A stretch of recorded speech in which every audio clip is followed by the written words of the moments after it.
Good day, folks. This is DNRP podcast, and we have Bill Maher talking about his White House dinner with President Trump. And for those who are on the other side of the Atlantic are not familiar with the political landscape of United States, Bill Maher is a liberal comedian. He's been an arch uh, venomous critic of President Donald Trump. Suffice to say, nemesis. That said, lately has changed his stand on President Trump and uh, taking a centrist view, which is great. And we all should, when your personal feelings are involved, uh, you don't you're not objective in what you express. So we all have likes and dislikes, but regardless, we need to, when we look at something, a subject, we need to try to cast aside our personal feelings and look at a subject objectively. I mean, that said, Bill Maher is now. It's great to see him talking like someone who is not filled with venom in their heart, and that's what we all want. I mean, it's nice if everybody could be like this.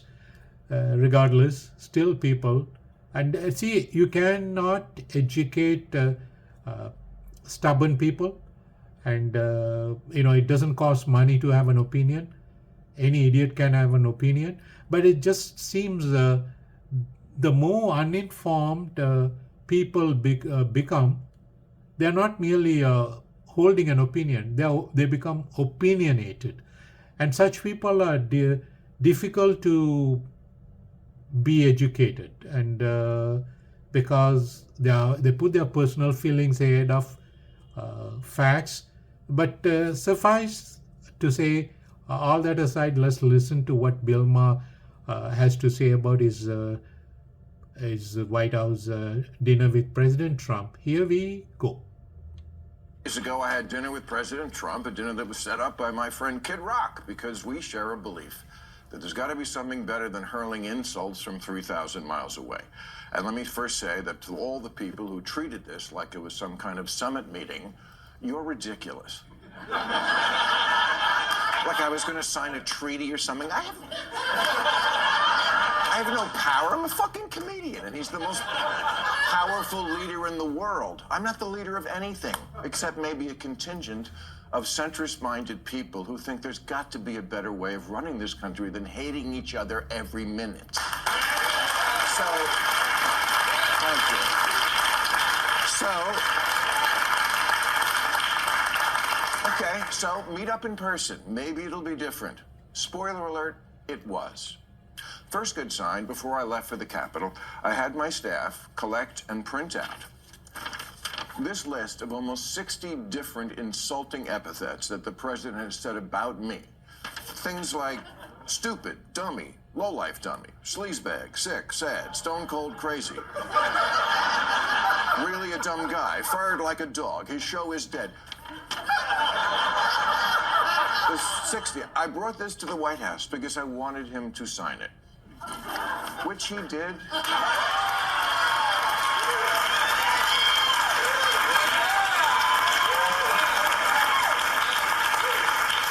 Which he did with good humor. And I know as I say that, millions of liberal sphincters just tightened. Oh my God, Bill, are you going to say something nice about him? What I'm going to do is report exactly what happened. You decide what you think about it. And if that's not enough pure Trump hate for you, I don't give a fuck.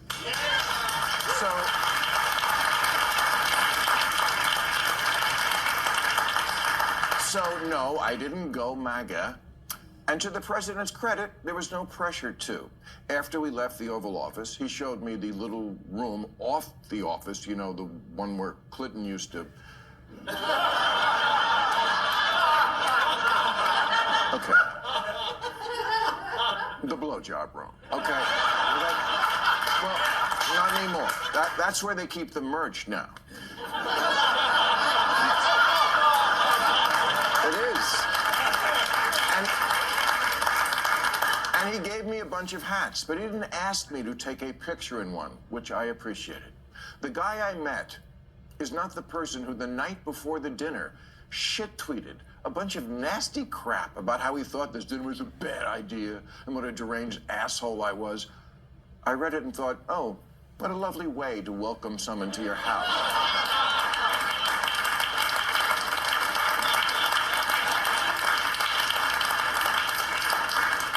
But when I got there, that guy wasn't living there.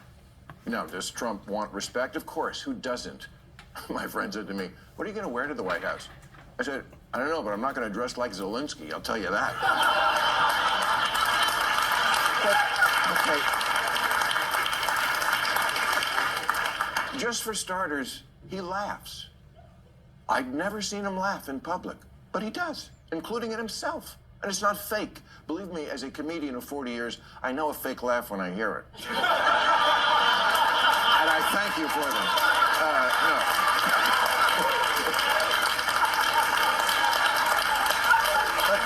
Okay, example. In the Oval Office, he was showing me the portraits of presidents, and he pointed to Reagan and said, in all seriousness, you know the best thing about him?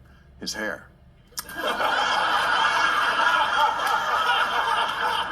I said, well, there was also that whole bringing down communism thing, waiting for the button next to the Diet Coke button to get pushed and I go through the trap door. But no, he laughed, he got it. I said to him at one point, Mr. President, you know the dog, that's unusual in the White House. He said, well, a lot of the presidents, they had a dog for political reasons. I said, no, people love dogs, that's what that is. Oh yeah, okay, that's true. I'm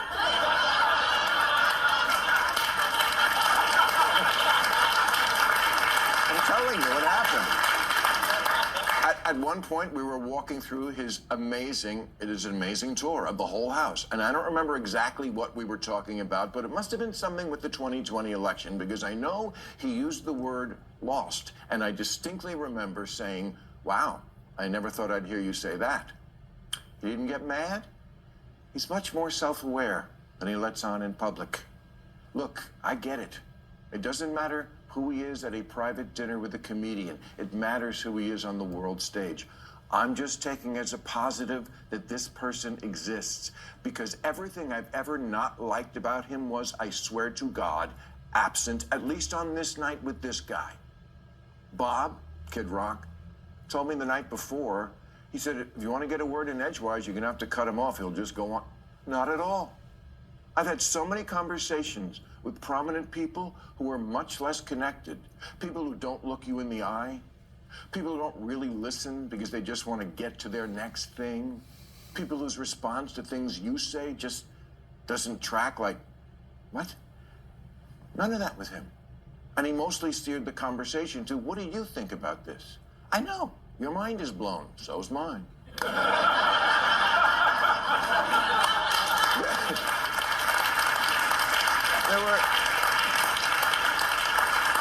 There were so many moments when I hit him with a joke or contradicted something, and no problem. At dinner, he was asking me about the nuclear situation in Iran in a very genuine, hey, I think you're a smart guy, I want your opinion sort of way. And I said, well, obviously you're privy to things about it I'm not, but for what it's worth, I thought the Obama deal was worth letting play out because we made Iran destroy 98% of the uranium, and they were 15 years away from a bomb. And then I said to him, but we got rid of that. You got rid of that. He didn't get mad or call me a left-wing lunatic. He took it in. I told him I thought parts of his plan for Gaza were wacky, but that I had supported him in the idea that Gaza could be Dubai instead of hell. I told him he was wrong when he tweeted the night before that I was critical of all things Trump. Not true. Check the tapes. Moving Israel's embassy to Jerusalem, loved it. The border did need to be controlled. I'm glad the cops are getting their morale back. DEI had gone too far. Biological men shouldn't be playing women's sports. Europe should pay for their defense. And of course, It makes sense that Arab countries should take in Arab refugees, like the million Syrians who wound up in Germany when Saudi Arabia took none. He said to me, "You're right, they took none."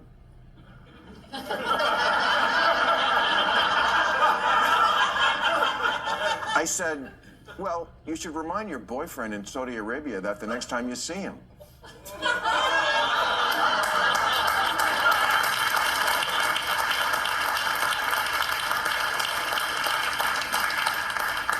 He laughed. I never felt I had to walk on eggshells around him. And honestly, I voted for Clinton and Obama, but I would never feel comfortable talking to them the way I was able to talk with Donald Trump. That's just how it went down. Make of it what you will. Me, I feel it's emblematic of why the Democrats are so unpopular these days. He was even okay when I checked him on the orangutan lawsuit.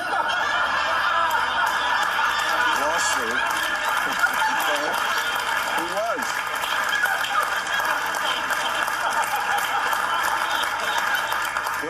No, he said to Dana White, "You know, Bill said my father was an orangutan, and I really love my father." And I said, "Well, Mr. President, I did that because I didn't like what you were doing regarding Obama's birth origins. I thought that was low." Again, no anger, just a little smile as if to say, "Yeah, I get it." The most surreal part of the whole night was when I got home. I flew back right after the dinner, and I'm in bed watching 60 Minutes from the night before. And there's Trump in one of their stories, standing at a podium in a room that looked to me like one of the rooms and places we'd just been in. And he's ranting, "Disgusting, you're a terrible person." And I'm like, who's that guy? What happened to Glinda the Good Witch?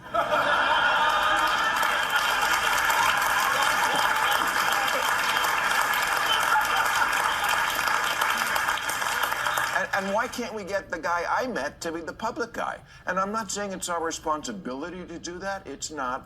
I'm just reporting exactly what I saw over 2.5 hours. I went into the mine, and that's what's down there. A crazy person doesn't live in the White House. A person who plays a crazy person on TV a lot lives there, which I know is fucked up. It's just not as fucked up as I thought it was. And I have no illusions now that I'm back to work at my job that he might start a new list.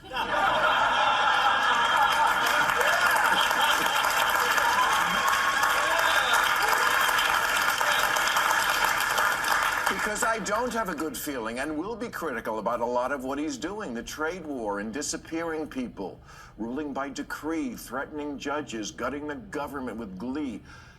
But I also think he now understands I have a job to do, or at least he did on this night, because he said to me early on that he'd seen our last episode, which was the Friday before this dinner.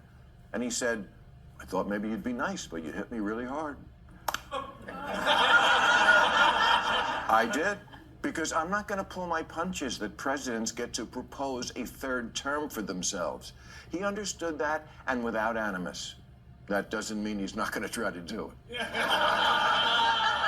At one point, I said to him, "You're scaring people. Do you really want to be scaring your own citizens so much?" And I know now you're all saying, "And what did he say to that?" Honestly, I don't remember. But it wasn't, "Okay, I'll stop." So MAGA fans, don't worry. Your boy gave me nothing. Just hats. Hats and a very generous amount of time and a willingness to listen and accept me as a possible friend, even though I'm not MAGA, which was the point of the dinner. My favorite part of the whole night was we were standing in the blowjob room. We were. And he said, "You know, I've heard from a lot of people who really like that we're having this dinner. Not all, but a lot." And I said, "Same. A lot of people told me they loved it, but not all." And we agreed. The people who don't even want us to talk, we don't like you. Don't talk, as opposed to what? Writing the same editorial for the millionth time and making 25-hour speeches into the wind? Really, that's what liberals have? He takes the piss out of everybody else, and we can hold ours? Okay, that's my report. You can hate me for it, but I'm not a liar. Trump was gracious and measured, and why he isn't that in other settings, I don't know, and I can't answer, and it's not my place to answer. I'm just telling you what I saw, and I wasn't high.